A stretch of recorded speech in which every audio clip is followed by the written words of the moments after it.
wabarakatuh. Selamat pagi. Pagi. Luar biasa. Tetap semangat. PTPN. Tumbuh juara bangun negeri. Baik, terima kasih semuanya atas waktunya yang telah diberi.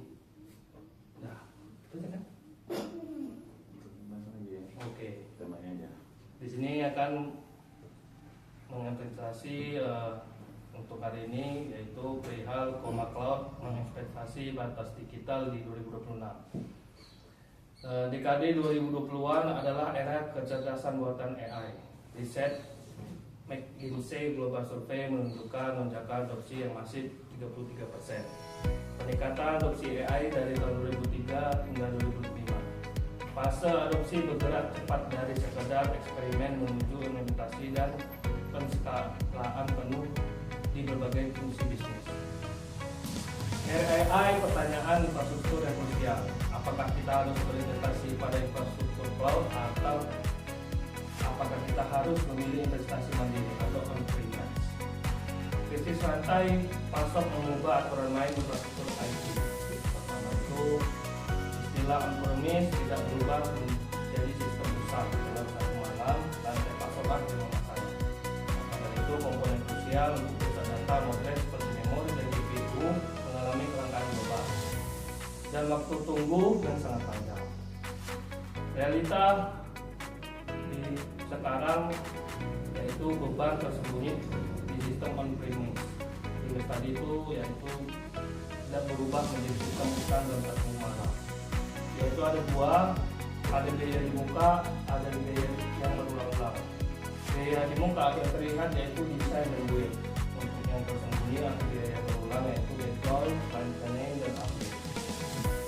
Fakta yang tak terungkap yaitu mitigasi risiko dan biaya peluang. Mitigasi risiko yaitu menanggung sendiri risiko downtime sistem, kehilangan pendapatan dan kerusakan reputasi merek. Kemudian ada juga namanya keamanan ekstensi yaitu beban membangun firewall, enkripsi, anti-intrusion dan pemantauan 24/7 secara mandiri. Yaitu ada lagi skalabilitas kaku. Ketidakmampuan untuk meningkatkan atau menurunkan daya komputasi dan memori secara instan saat menghadapi lonjakan permintaan. Yang terakhir itu biaya peluang. Biaya peluang ini banyak, antara lain ada waktu, personel, dan modal CapEx yang terbuang untuk mengelola server. Itulah fakta yang terungkap di mitigasi risiko dan biaya peluang. Apa resolusinya? Yaitu membedah struktur layanan cloud. Menurut Tanwar Ankit, komunikasi cloud didefinisikan melalui 3 elemen arsitektur utama. Yang pertama itu ada namanya karakteristik, yang kedua modul layanan, dan ketiga modul penerapan. Di karakteristik itu ada 5 poin, antara lain yang pertama itu layanan mandiri sesuai perusahaan, yang kedua itu akses jaringan luas, yang ketiga penyatuan sumber daya, yang keempat harus berikan cepat dan kelima itu layanan terukur. Yang kedua model layanan itu ada 3, ada SaaS, PaaS, IaaS. Yang pertama itu SaaS yaitu software as a service, yang kedua PaaS platform as a service, yang terakhir itu IaaS infrastruktur as a service. Yang ketiga itu model penerapan. Model penerapan ini ada 4 poin. Yang pertama private cloud, yang kedua community cloud, yang ketiga multi cloud, yang keempat hybrid cloud.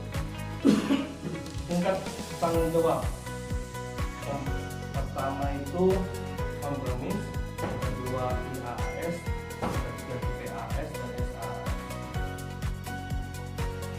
Cukup saja dari saya. Ada pertanyaan? Nggak ada. Oke, terima kasih. Saya sudahi. Wabillahi taufiq wal hidayah. Assalamualaikum warahmatullahi wabarakatuh.